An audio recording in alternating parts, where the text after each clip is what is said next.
està inspirada en el treball avantguardista de l'escultor Pablo Gargallo, que va viure fins als anys 30 del segle passat, i sobretot inspirada en el treball escultòric amb metalls, amb coure, ferro, planxes de metalls, que va fer aquest escultor, que va ser un mestre de la creació de volums o la il·lusió de volums a través de l'espai buit.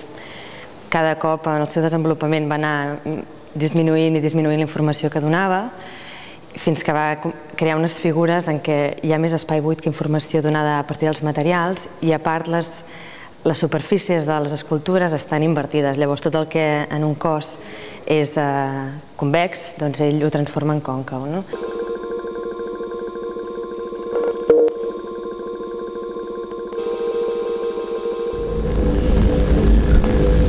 Amb el moviment vaig intentar fer aquesta deconstrucció també del moviment, crear unes figures amb el meu cos que serien escultures i el moviment constaria de les parts del moviment fragmentades i col·locades, i el procés de veure com les col·loco, què em satisfà, prova, error i construcció final.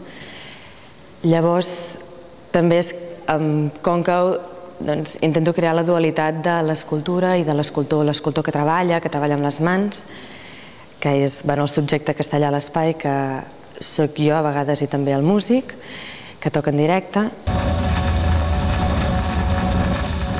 I jo també subjecte de l'escultura o el metall transformat fins a esdevenir una escultura que s'exposa i que la llum ajuda a donar com a resultat que el públic pot mirar.